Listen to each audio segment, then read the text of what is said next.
This podcast is protected under the laws of the United States and other countries. Unauthorized duplication, distribution, or exhibition may result in civil liability, criminal prosecution, and the wrath of the tall man. Boy! Hey, let's talk about you, the ID10T community events at ID10T.com, like Russ Stevens, a.k.a. Cool Movies Darth, who has started a podcast called 90 for Chill, which Russ says is dedicated to movies with a runtime between 74 and 99 minutes, the time frame that I feel is ideal. Russ, I could not agree with you more. That is a fantastic idea. Russ goes on to say there are times you need a cinematic fix but don't have time for the latest Scorsese masterpiece or offering from a comic book universe. There's also times when you need a conclusion to prevent a binge costing you a whole night. My guests and I try to follow these guidelines as we chat up features that are definitely worth your time and are beyond easy to make time for. 90 for Chill, the podcast, can be found on all major podcast platforms at 90forchill.com, and that's spelling out 90, Ninety, 4 FOR, chill. So there you go. Thank you so much for sharing, Russ. Really great idea for a podcast. Events at ID10T.com for everyone else. Thank you for checking out 90 for Chill, the podcast with Cat Bus Russ. This is your host, Cat Bus Russ, and this episode I had a conversation with the Poetic Critic, the big sister to me, and we discussed what she's watching during Spooktober, which involves a lot of kaiju, some vampires, traditional and Hong Kong hopping style, and her fears for the box office this winter. But before we get to that, I decided to fill in the R section of this year's trip through Allie's accessory shop on Etsy's Trash Feature review with a Danny Trejo knockoff on Shocker, I suppose, is a good way of defining Reaper. I should have probably just stuck with a kaiju theme and found a copy of Rodan, but I digress. Let's get on to that movie, and then we'll get on to our conversation with the Poetic Critic. Little Hand says it's time to rock and roll. Bring the noise. 90 for Chill, the podcast, proudly presents to you Allie's Accessories Shop on Etsy's Trash Feature Review. Former ordained minister, the Reaper, has been incarcerated and sentenced to death by electric chair. It's day 7 of the nationwide manhunt for the death cult congregation leader known as the Reaper. After a freak power failure during the execution, the Reaper escaped. Victims were known to be convicted felons, prostitutes, drug dealers, and gang members. 7 sins, 7 plagues. You want to live? I gotta get some sleep.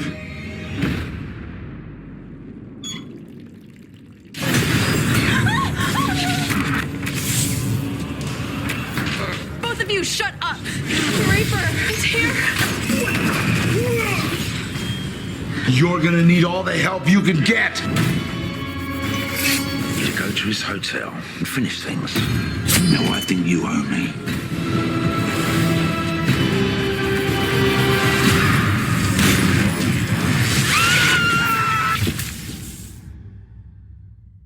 Reaper from 2014 seemed like it seemed like a garbage flick, but lots of potential. So the film has in its cast Danny Trejo, Vinnie Jones, Jake Busey. I mean, if you're going to find something on Tubi that's horror related, that sounds like a pretty solid lineup. It's the story of our nameless girl who's doing her best to con some drug dealers and mafioso types.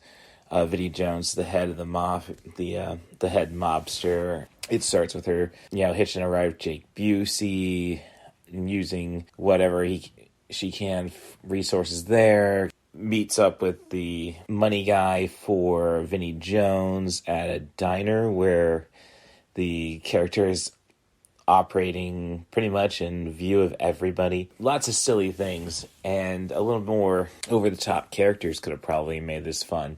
Now, Jake Busey isn't long for the film. Danny Trejo is pretty much what you think Danny Trejo would be in real life. I mean, aside from a current drug dealer. He's likable. Our protagonist is, you understand her game and her motivations. Not a well-written character by any stretch of the imagination. Our protagonist, portrayed by Shayla Baszler, is just trying to steal enough money to go and get her mom the life-saving surgery she needs. While all of this is happening, a cult leader known as Reaper survives his execution, escapes from prison, and is going back to his own stomping grounds, which, of course, all of this activity is happening in. So the problem, mainly with the story, is the fact that, okay, once we establish our characters' motivations and all the stuff, this could have been done maybe in a half hour, cut out Jake Busey, and then it should be just running away from essentially a murderer or the cult leader who is Shocker. He uses electricity to kill everybody, can jump around like nothing, no restraints. Shocker, Ghost in the Machine. That's what I was kind of hoping for, and you're not going to get it. The effects are pretty lousy, all CG, and some of it's just silly when it comes to shooting people or stabbing people. Vinnie Jones is pretty much the best thing about the feature in the end, because he's the only one dialing it up to 11. I definitely appreciate, but again, it's just a movie that makes no sense. As I say, visual effects are all CG, and direction takes place in pretty much a small hotel, so there's no room to direct, and he's still not able to keep everything in frame. So definitely one to pass, but I don't know, I probably would have enjoyed this more than other options for the R feature for Ali's Accessory Shop on Etsy's Trash Feature Review. I originally went and decided I was going to try watching another Danny Trejo movie, Recoil, where it's Steve Austin versus Danny Trejo. But then, oh no, that's not horror, it's October. But before that, it was Rollerball 2002 was a feature, and that just looked stupid from the scene they were showing us. Misses the purity of the game of Rollerball, and that's such a disgrace. So it's unwatchable before I even get a chance to watch, I suppose. So that is Alex Accessory Shop on Etsy's Trash Feature Review, and on to the show.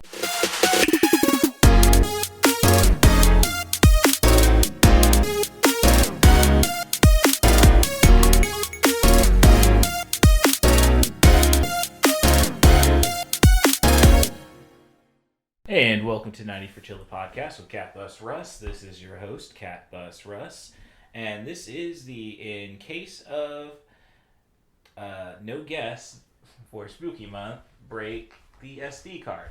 And I'm using the SD card because Allie has pointed out that, I didn't know that Chris Hardwick did promotion for your show. And it's like, that's been a clip I've been playing since July. You haven't been following, have you? Well, you haven't been putting it on every episode. And it's just telling me that she's only listened to the short episodes that get reported onto my Spotify for Podcasters app on my phone. So here we go. I can just go plug this in. But that's enough. Am I scary obsessive? It's Spooky Month. But somebody who's not too scary, or she hides it very well, is the Poetic Critic. And, we're just going to shoot the poop. Try to keep it PG for as long as I can. About what's going on. And, little light letterbox stalking. And she's been keeping up on the Godzilla features. I asked if it was from her Blu-rays, but no. She doesn't necessarily want to get out of the bed. She got a controller, and Pluto's got a channel. Well, that's one way. I have mostly been using the Blu-rays and working on finishing up the original Showa series by getting around to the 70s entries. Yep, and I see her favorite. I guess... So far it's Godzilla vs. Gigan, but I've heard good things about the last two, which are the Mechagodzilla bouts. Oh, okay. You see, I see it, and it's like, isn't that Gigan? I mean... No, I believe the pronunciation is Gigan. I guess it's more of the translation. Are you watching these subbed or dubbed? I always prefer subbed. Okay, so I can't... Foreign titles. So, tomato. But, yeah. Godzilla versus Gigan. Yeah, this is the point in the Godzilla run where they were pretty much children's movies. They were being made on lower budgets, they were using a lot more stock footage, and they were getting a occasionally getting a bit more experimental in how they presented him. Like, two of the films, Godzilla vs. Hedorah, which in English is was often presented as Godzilla vs. the Smog Monster. Oh. As seen, no, that didn't make MST3K, did that? No, that was Godzilla vs. Hedorah is the one that was in the seminal 1978 tome 50 Worst Movies Ever Made as the representative of the Japanese kaiju film. Well, you gave that one 3.5, so. Well, no, there are a lot of people like that one. It's very much the groovy Godzilla installment. Yeah, proto-Ferngully, as you were putting it. Well, the monster literally does feed off stuff like smokestacks. So we're just a Tim Curry away from a 5-star feature. Oh, I don't know. Because it does take... Because it is interesting, it's not as much about the usual smash the buildings destruction as the monster simply being a living source of poison.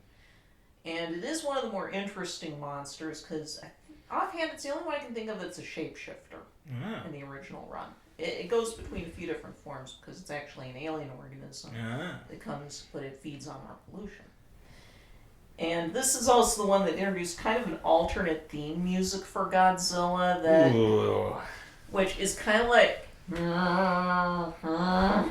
it's almost like a big band theme, as 50 Worst Films puts it. So it's a little goofier. Instead of the dum dum dum dum dum dum. Yeah, it's a little different. Actually, this is the point where from this film onwards so far, each of the movies has had an original theme song. Oh. And in Smog Monster, it's one about protecting the planet. Then you get to Godzilla vs. Gigan, which is a bit more serious and has quite a bit of more destruction in it, even if a lot of it's stock footage. And that is the one where, in a few scenes, by way of little speech bubbles, Godzilla talks to, I think the name of the other monster is Anguirus, because they team up in this one. Huh. Well, and he's not a big talker, believe me. Yeah. And then when you... I mean, tall guys with teeth aren't. Yeah. I mean, thinking back to Richard Keel and his Jaws. Yeah. But that one has a really interesting storyline. And then you get to Godzilla vs. Megalon. This is one of the two that Mystery Science Theater 3000 did. And it's the one that brings in tokusatsu elements. Okay. With Jet Jaguar, the robot. and has the famous Jet Jaguar theme song at the end. Punch, punch, punch. And it is very silly, and a good deal of it is intentional in how they stage, like, how the monsters fight. Because by this point in the series, they discussed this in the liner notes of the Blu-ray set, that a big thing that defined how the monsters fought in the movies from King Kong vs. Godzilla onward was growing popularity of pro wrestling in Japan. So this is very evident when you get to Godzilla vs. Megalon. It is a lot of it's played very humorously. This is the infamous drop kick. Yes, this is one where he slides on his tail. Well, you know. But then in Godzilla vs. the Smog Monster, he's able to fly with the help of his famous atomic breath. And we're really experimenting with Godzilla's skill set in each of the films by this point. But it's interesting that you get these very different tones for what were being pushed as kids' films.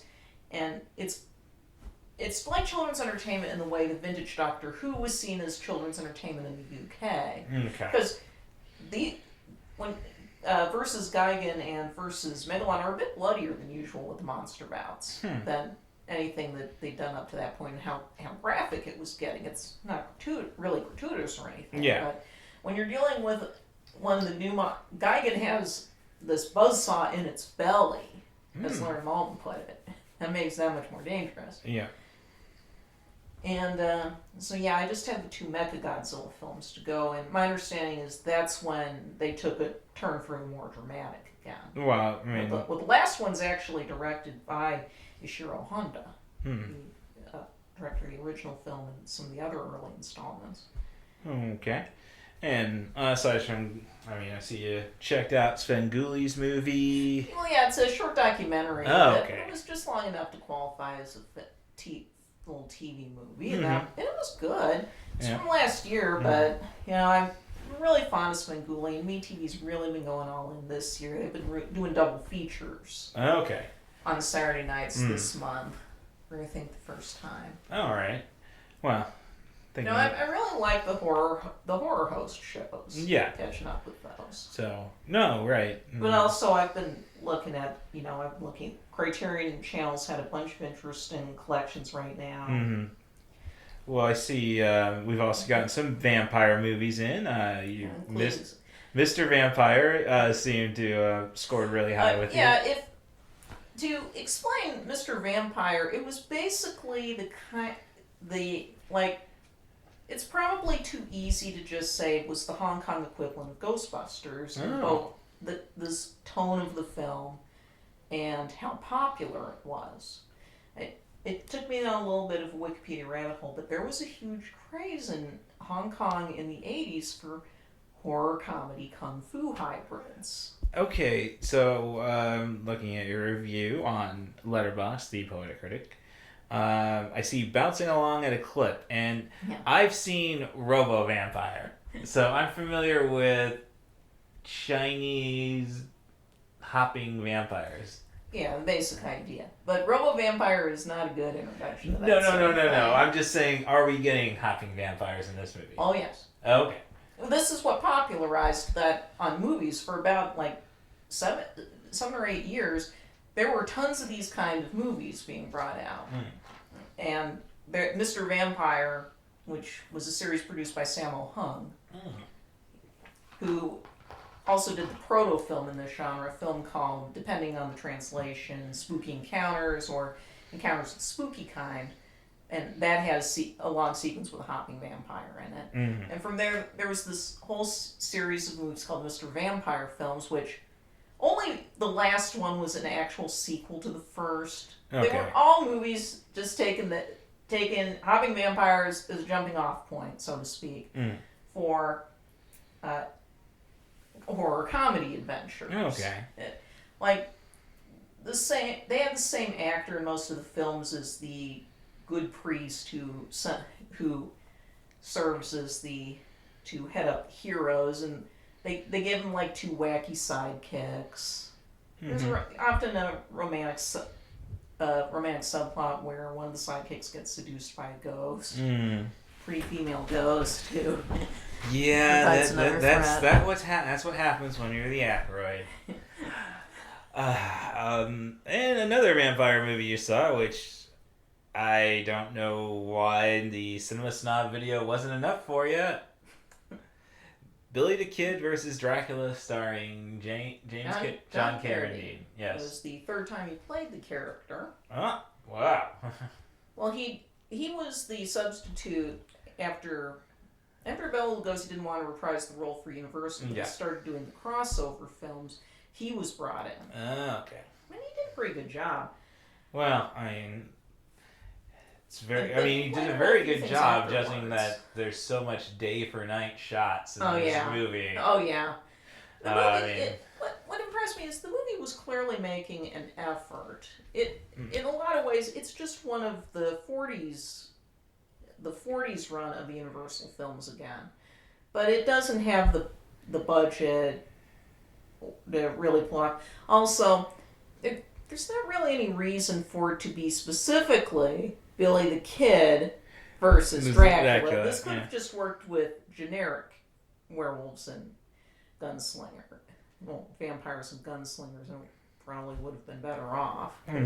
Feels like you're not really leaning into the full potential premise otherwise. Yeah. So I've seen the sister. There was a sister film to it, Jesse James Meets Frankenstein's Daughter. I've heard of that. Yeah, I saw a lot of that when there was the short-lived revival of the old Elvira's movie, The Cobb Show, that ran in syndication about 10 years ago. They featured that one. Oh, that computer looks... Yeah. Occasionally having her pop up to make comments during the movie. Mm-hmm. Well, and that's a much weirder film. Yes. And another vampire film you saw, you went way back to 1920 with Genuine the Tragedy of Vampire. I was just looking for some more shorter form silent movies. 88 minutes. That's pretty long for silent. Well, actually, it comes across more like 40, depending on the speed. How these things work. Yes. I'm not sure if there's longer restorations out there. It's often hard to tell. Because, in any case, there's not a lot to it. But it's the same... It's German film, and it's the same director as Cabinet of Dr. Caligari. It has some of the same expressionistic elements. Okay. And it's not the kind... A lot of people don't quite get how vampire kind of had multiple terms back in the early 20th century. There's a reason we call the bad girl character a vamp. Yeah, okay. Because it's the idea that she's a woman who seduces men and leads them to the dark side, and this is what this one's about. Okay. And it is a pretty interesting little film. Expressionistic films often are. I like them. And looking elsewhere, I've been working through... Don't forget Hotel Transylvania if we want to keep up with the vampires.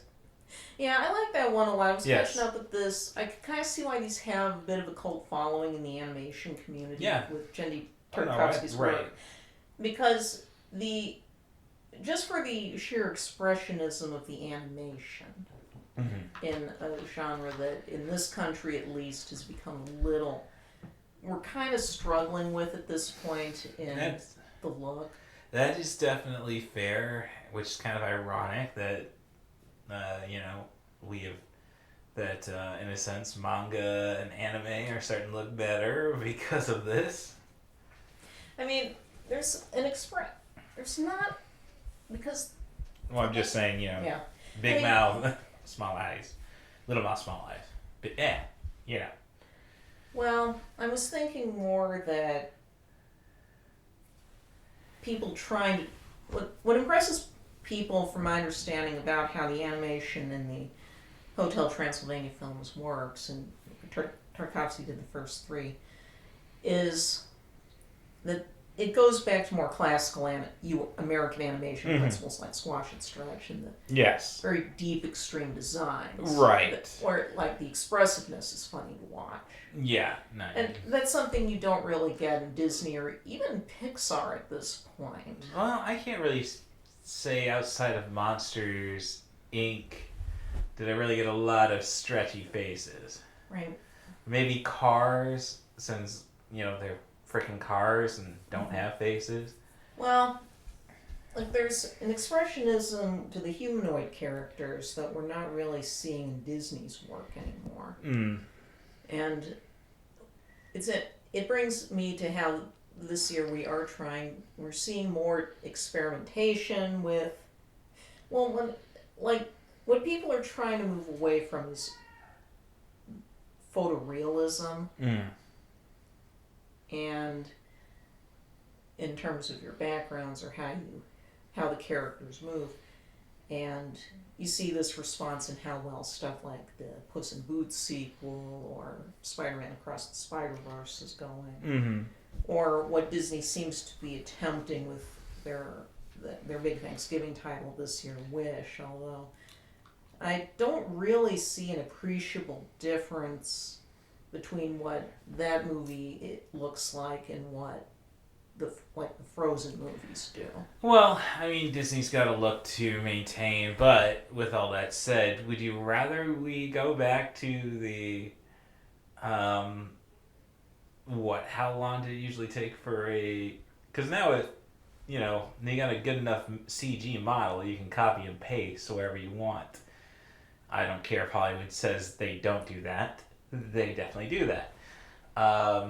Back to how long it took for movies to come out back when we were growing up. We had 2 years between The Little Mermaid and and Beauty and the Beast, and you said, well, there's Rescuers Down Under and DuckTales, but there was no real big 93 movie that comes to mind during the Disney Renaissance between 92's Aladdin and 94's The Lion King. In what, Pocahontas is 96? 95. Well, see, that's what I'm getting at. It's like, no, let it cook. Well, no. I have to wonder if that wouldn't be a better approach at this point. Yeah, that's... Even, I remember when The Lion King came out, that Gene Siskel enjoyed the movie, but he said he didn't really like the idea of Disney just cranking these things. Oh, and Hercules was 95, and I think that was... Hercules was 97. Oh, okay. Well, they take 98 off? No, that was Mulan. Oh, okay. And then 99 was Hunchback. No, that was Tarzan. Hunchback was 96. Okay, see, but the point is you're filling in the holes, and maybe that's what tells you they need to make things cook a little longer if I can't put them in the right spots. Mm-hmm. Okay. I mean, otherwise on your recent list, I mean, I went all the way back till Crush Groove. Well, that does mean I'm thinking we can go from Frankenstein's Monster in Hotel Transylvania to Frankenhooker, which is one that is, I know I got to watch on Shudder at some point. Yeah, like your horror comedies. Yes. Like, there seems to be a bit of a slant towards that in the Criterion Channel's 90s horror collection. Mm-hmm. Well, not just horror, but more the low-budget side of horror that decade. Mm. And those kind of horror comedies are fun, too. Yeah. But I mean, it seems like I've seen Bride of Reanimator, but this one seems to be like, all right, yeah, I could probably use Jeff Combs, but it definitely seems to not take itself overly serious. No, it's very much a comedy. Yes. And I see you saw Ginger Snaps, which... It didn't do as much for me, given its reputation. Mm-hmm. Well, I mean... An hour 48 is a little long, yes. I will give you that. Righty. I mean, I like... Well, okay. Maybe me being the same age as the actresses is like, yeah, I'm kind of getting into it. And Catherine Isabel's done a lot of fun movies. Mm-hmm. Like, if you want to... like, it's fun when I think back. I mean, she's done a couple movies, The Soska Sisters, American Mary, and See No Evil 2 with Kane, which really makes up for See No Evil 1. But it's... Mimi Rogers is good. I think a little more of an adult look at these crazy kids could have helped. Mm-hmm. I mean, all you got is Mimi Rogers and the principal. Yeah. But yeah, it's I've seen the entire trilogy. So, I've got more titles to work through. Yeah. Right. Catching the parts of older movies, we'd seen on cable as kids. Yeah. Kind of There's... That's kind of stuff I don't really log, per se. Okay. But... Yeah. No, I do have to catch up with at least one of the first Maniac Cop. It's currently on the No on 13 all casts slashing prices series. Mm-hmm. But let's see. Otherwise, I mean, if you want to talk about the future of cinema, we can get to there. But... the future of physical media. A coworker of mine at my liquor job told me that an electronics store, and I've checked the internet, Best Buy is doing away with physical media for films.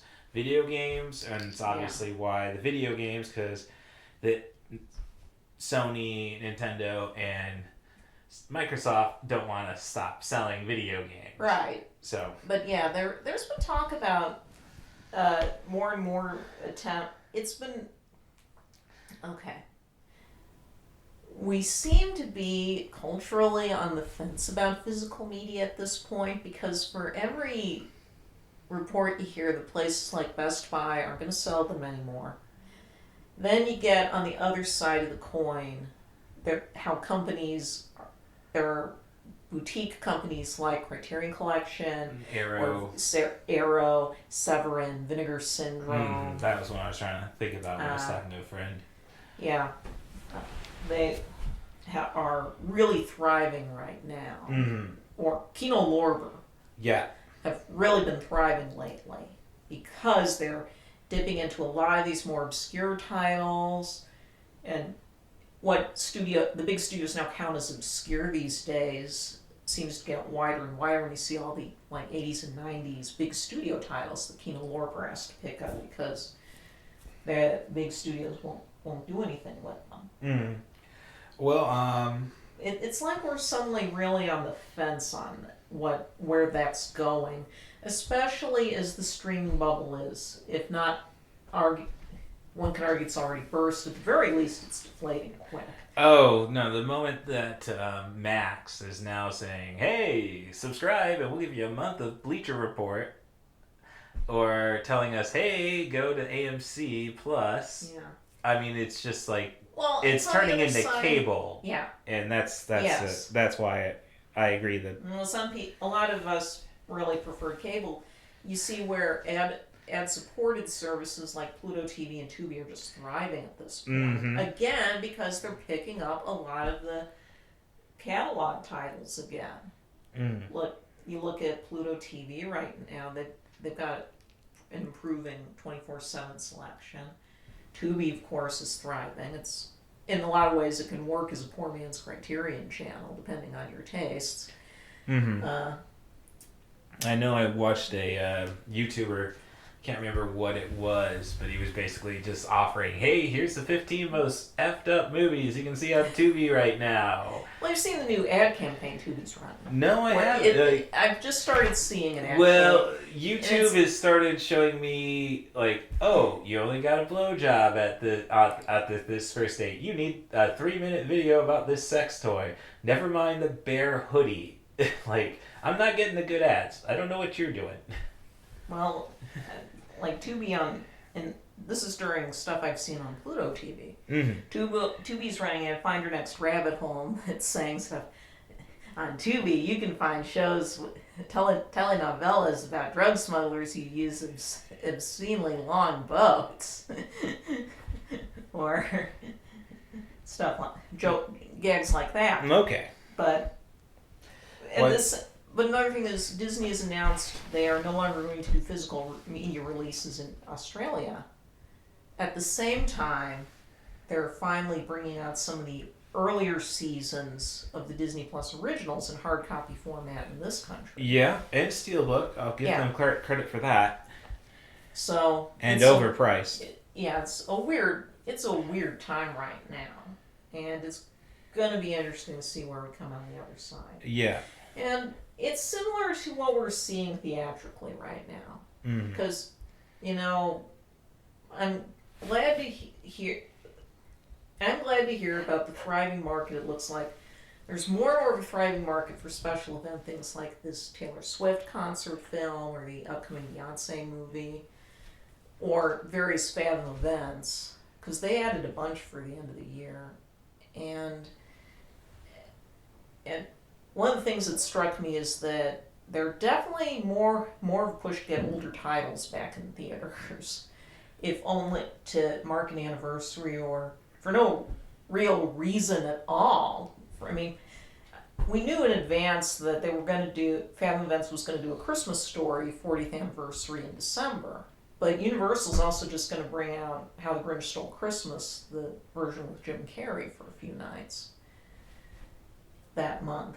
In the UK, Studio Canal has announced that in the UK, Studio Canal has announced they're doing a 4K reissue of Santa Claus the Movie, tying into a new hard copy media release. But they're going to do a theatrical run for it over there. And I really think a lot of this is stemming from the fact that there are just not a lot of big ticket titles coming out over November, December this year. Well, you gotta spread out your lineup to cover the fact that you couldn't make more stuff. Yes, the strike was a big issue and remains one. Yes. But it still seems like studios were not really pushing to do big, wide release titles anyway, if they feel they have to. I mean, Dune Part 2 was going to be huge, and it'll probably do fine next March, but it's not going to be the same environment it would have had if it had come out at the end of this month. Because, for one thing, Warner Brothers currently has the next Monsterverse movie opening shortly after that, also for that month.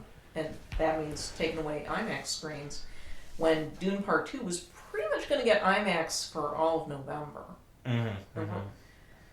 But as it is, in November, the offerings are really thin if you're looking for a big general interest title. Well, let's just say I'm into the Marvels. And no, everything I get to see trailers for, the Poetic Critic poo-poos on. I'm sorry. You had me sold with Oompa Loompa Grant. Having seen the final trailer, which was dropped this week for Wonka, that one leans on Hugh Grant as an Oompa Loompa like a crutch. As it... That's not a crutch. That is a foundation. Like they're showing like whole scenes at this point of just that, and it doesn't speak well for what the rest of the movie is if they don't want to focus on the fact that, one, this is a musical. Okay. There's no indication in the trailers, aside from Grant singing the Oompa Loompa versions of the Oompa Loompa song, that we're going to get songs. Okay, but both Willy Wonka movies we've had since 1971 had songs. Yeah, so why would you be ashamed of bringing up the songs in your trailer? Okay.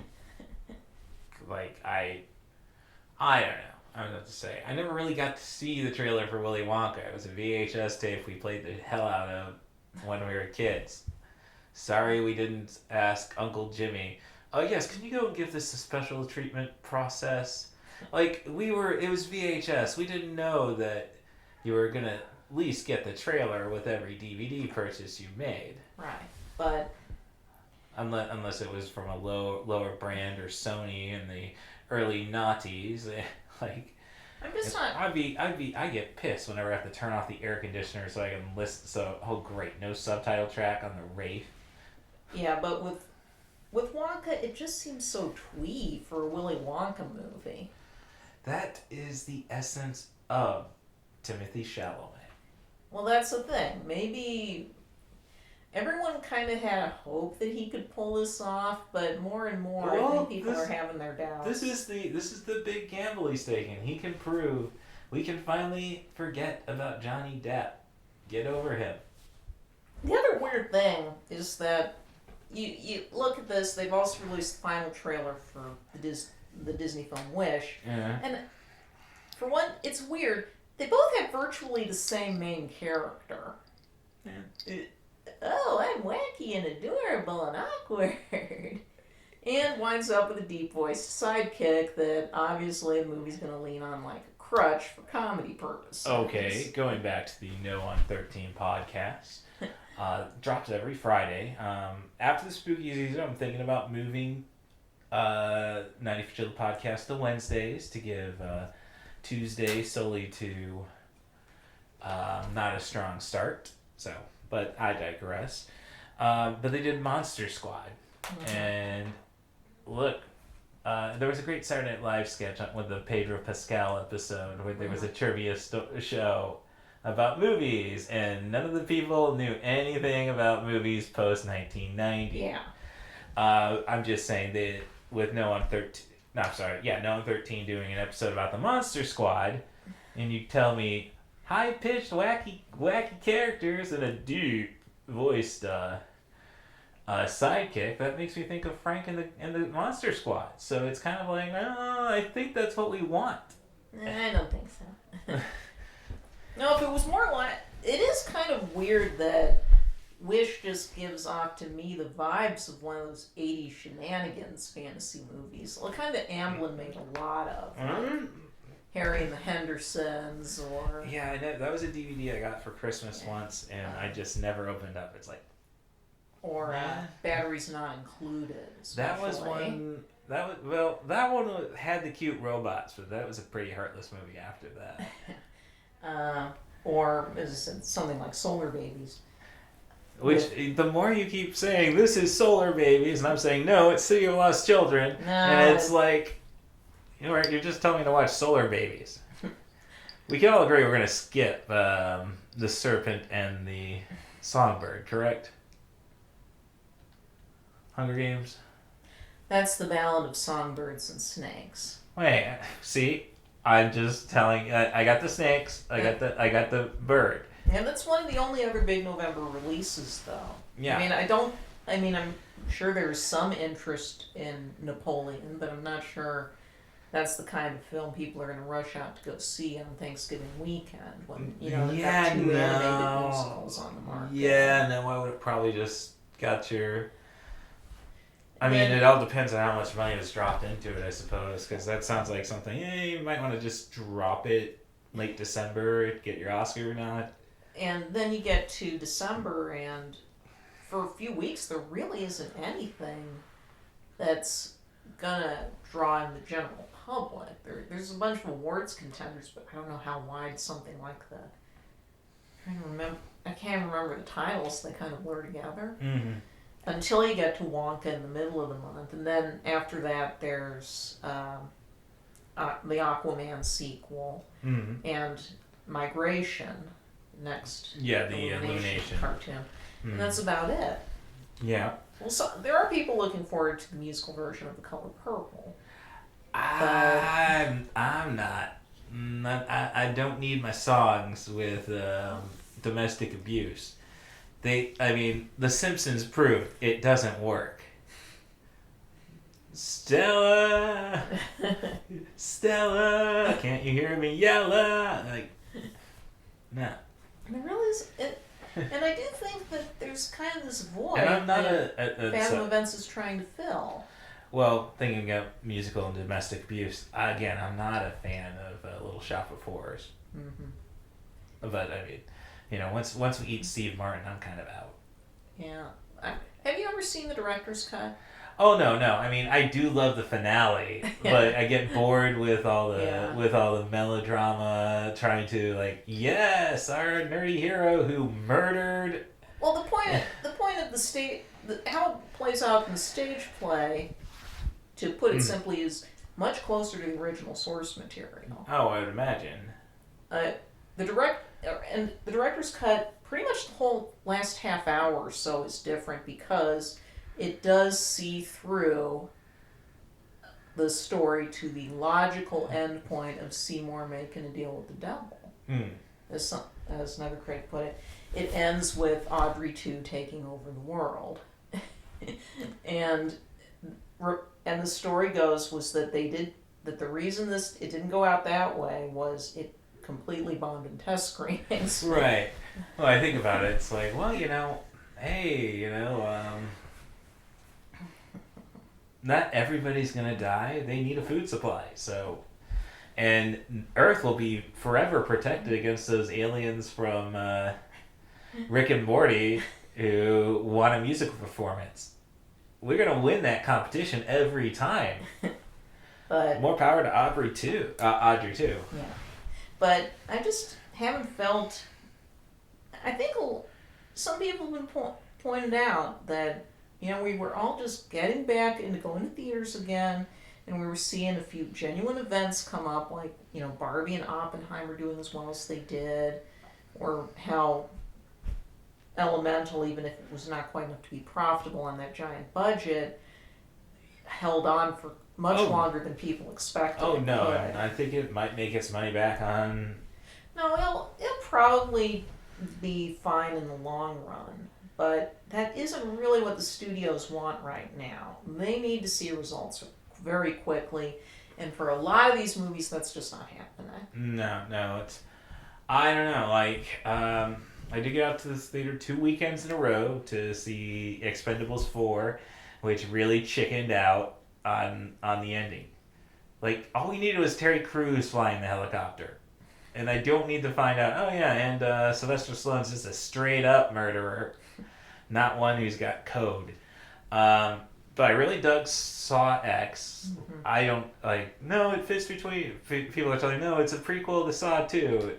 No, be Saw 3, because I like Saw 2. But I love the fact that they got pretty much the band back together. Even in little cameo bits. It's like, yeah, they made that one for us. And let's get Saw 11 going.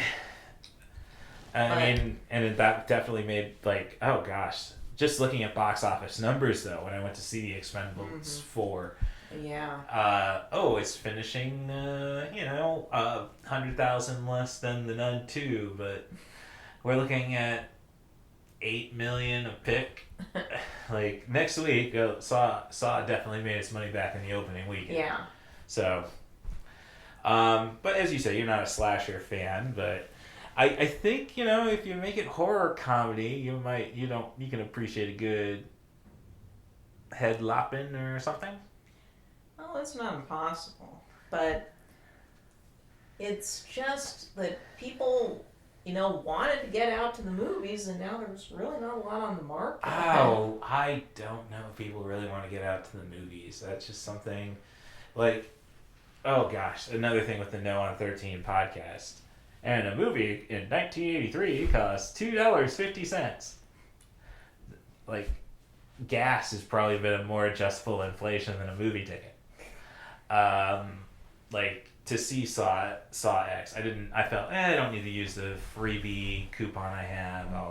It was a $30 experience, getting the movie ticket and then the popcorn and the drink. And can't we have a small popcorn anymore? That was not a small popcorn that they gave me. Yes, it weighed less. So, I guess mathematically it's a small popcorn because it weighs less than it's got so much air in it, it weighs less than a Pop Secret bag. But, yeah, I don't know. It's just not.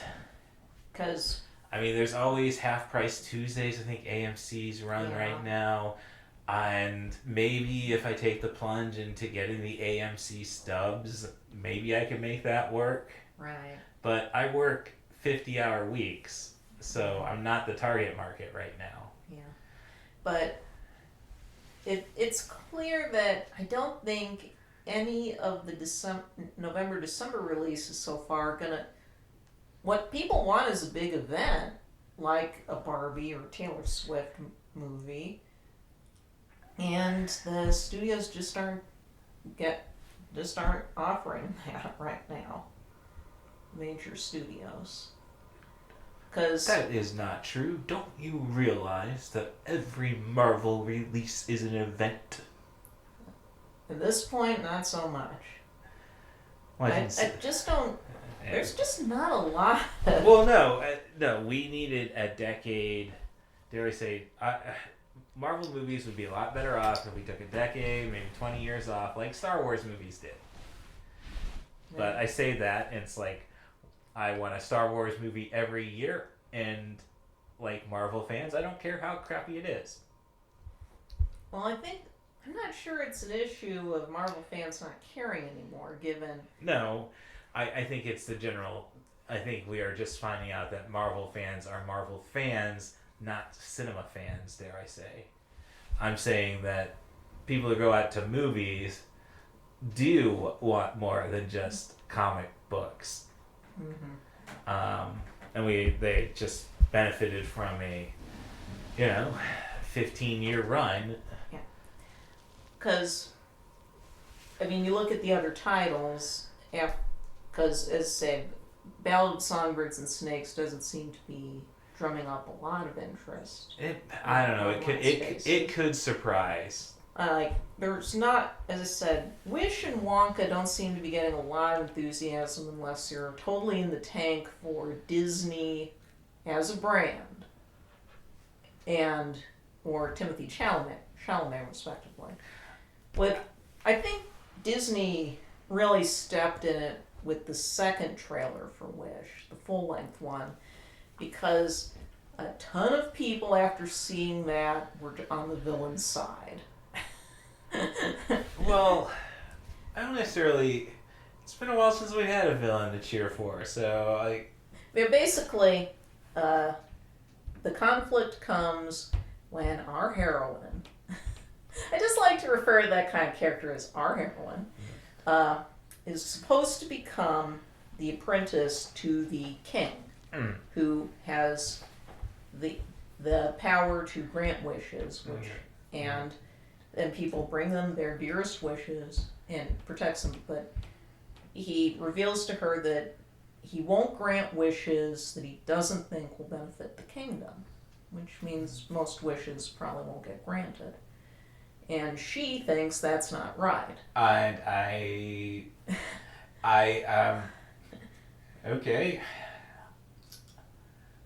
I'm gonna say that the king so is the king here we go.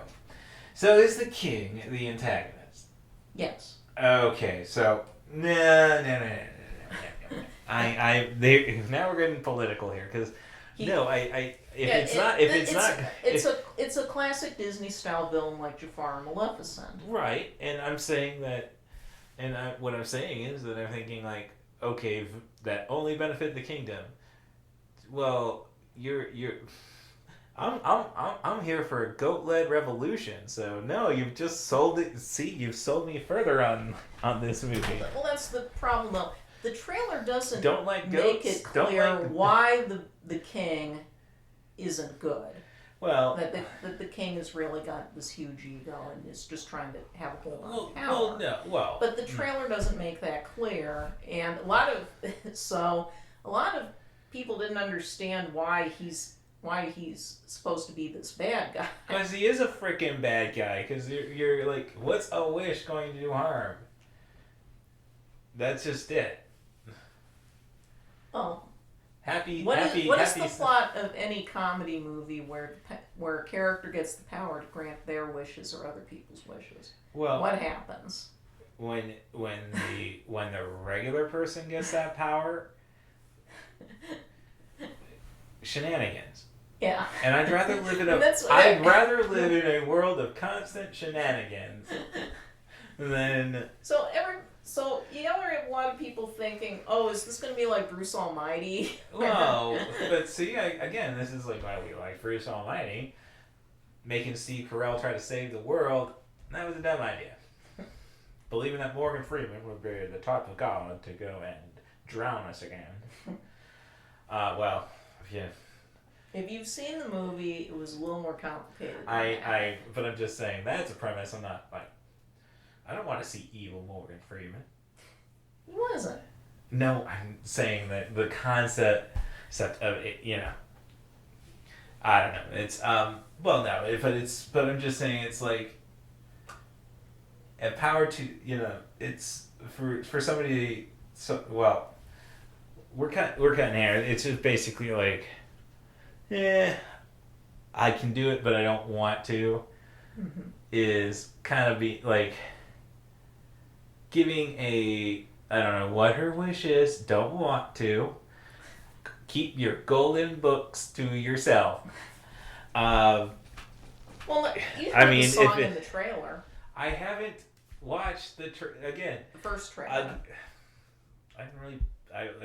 I'm watching. I didn't really pay. I guess I didn't pay attention to the song. I'm just seeing it's not a spoiler because the whole.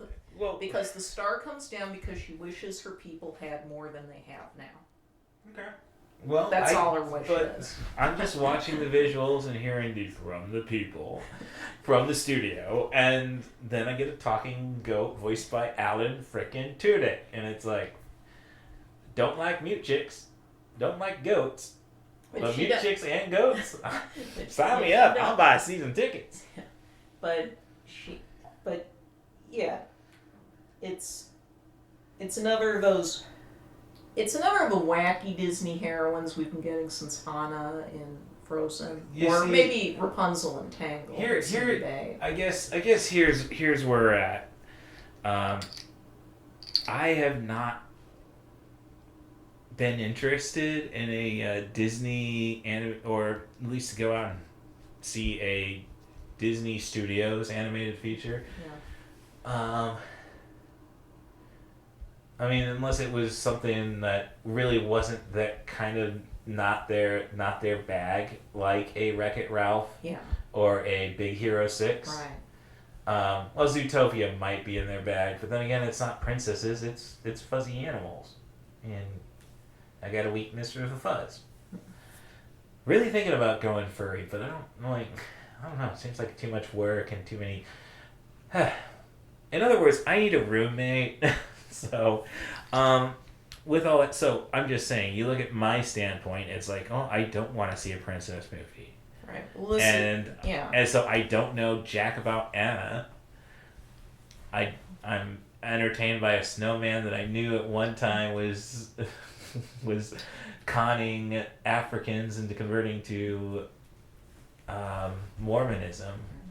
So yeah, I don't know all this stuff, and the more heat that the people who like Disney, hoping for Disney's failure, and I get it, a failure would be good, so they make a lot of failures are going to happen before they really start changing things. Right. But now you're selling me on this, like you're creating an audience that wasn't there. Just let it die. That's, I guess, what I'm going at. And the same thing with the Marvel hate. It's like, no, I don't want any more Marvel movies. As I said, for 20 years, I'm done. They're not Star Wars. Give me all them lightsabers.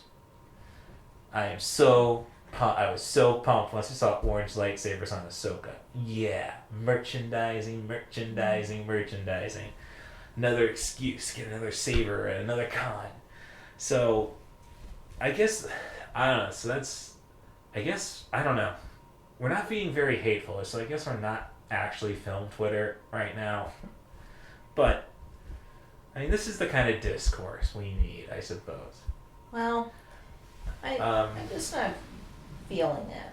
Yeah, I get it. Holiday releases, because I'm not really a fan of the modern Disney princess movie. I didn't care for Tangled, and Frozen I thought was terribly overrated. And I never gave a shit. So, but Tangled is one I want to get around to. I would say same thing, obviously, what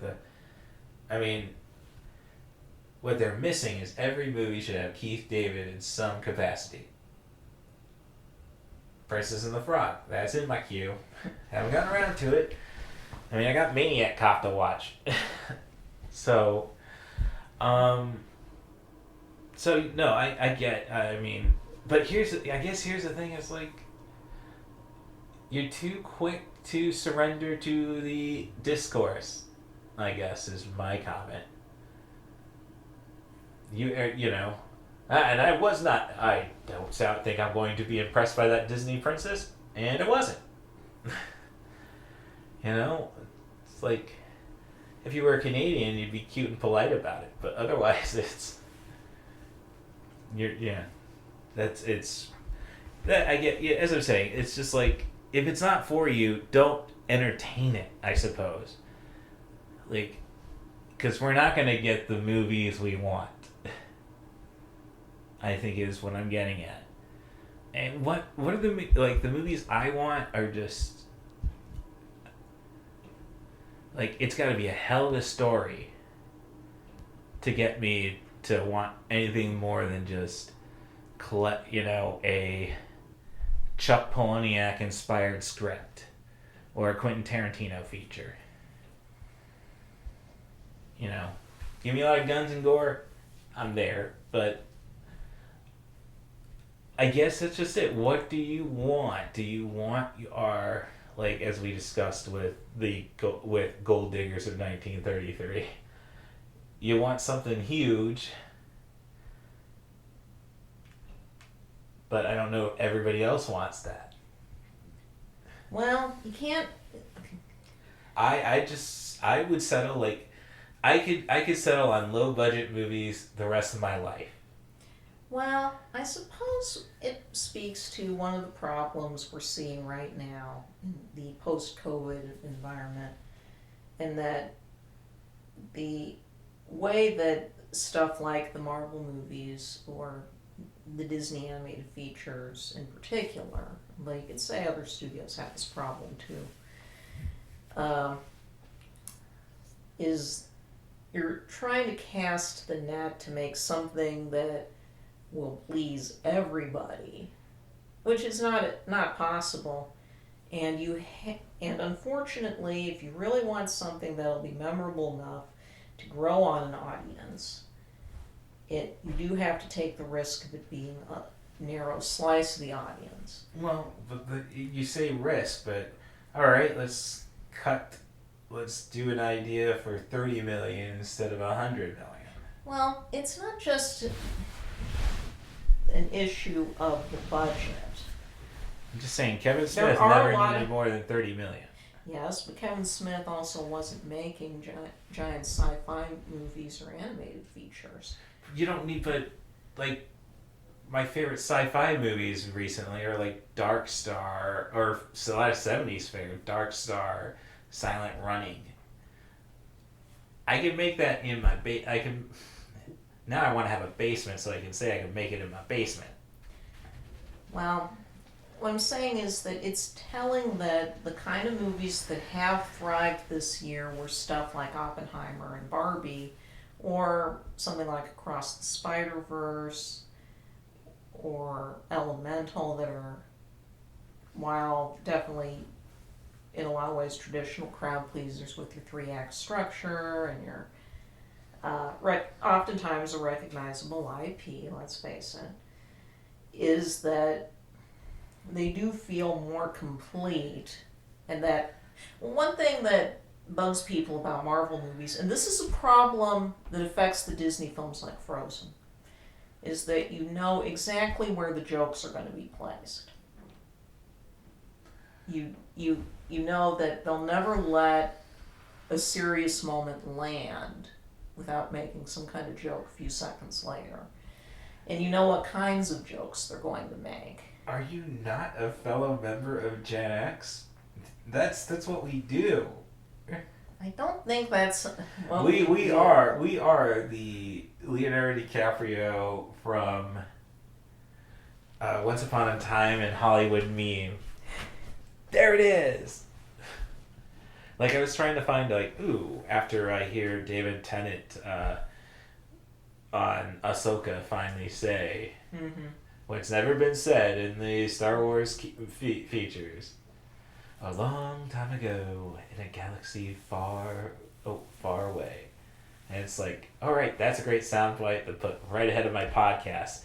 And I do love my Simon Pegg Nick Frost. But the moment I try finding a soundbite on it, it's a TikTok video with a long time ago in a galaxy far, far away. And then they cut right to Once Upon a Time in Hollywood. There it is. No, I want that clean that's the bite. thing, is that a lot of movies these days are just trying to be the Pointing Leo meme. Like, well, every Leo meme, honestly, the Django Unchained Leo meme. and that, so yeah, it's hard to explain, but there's something very, very what my friend Jessica Ritchie calls content paste. Where they all come out basically feeling like the same movie with only slight variations. Right, and that is incredibly fair, and that's why there are very few 5-star movies out there. Like, we're living in the age, like, Marvel kind of conditioned people to want to go see good enough movies on a consistent basis, but maybe it was the pandemic, but that's kind of broken, and people want stuff that isn't just good enough. But that's just it. I don't. Especially since there isn't really anything driving them to keep going with just good enough. I don't think, but I really, no, I think the vocal minority wants something besides not just good enough. And I think, again, it might be the just the expense of the theater going experience.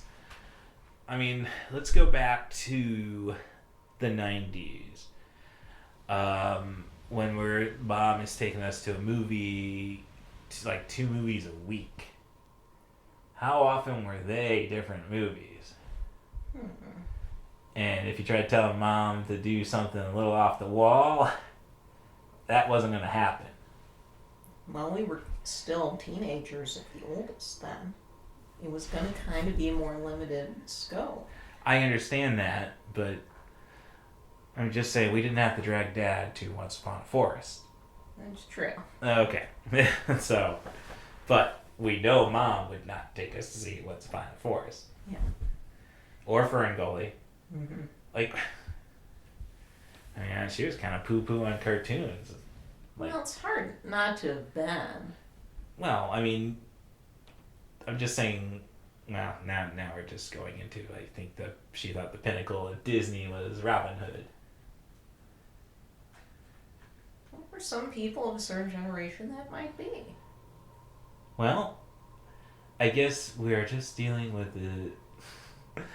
Okay, so we're dealing with a certain point of view. So, we need Hollywood to course correct with another incestuous kiss, unknowing incestuous kiss. Boom. I'm just saying we gotta straighten our act. No, we don't want another a certain point of view opinions anymore. That's up to you, but I can't think of much else to say. No, it's just good to chat it, because again, it's going around in circles, and I do not have... And it's going around in circles. So we've come to that point in the podcast, and at least it took us 30 minutes to get there. I still gotta edit my episode about we're all going to the World's Fair, and I think we talked around in circles for that one for 2 hours. And and as I say, we talked around that one for 2 hours, meaning there was no development, at least. Sorry, Austin. But so no, this is very worthwhile conversation. So we know that you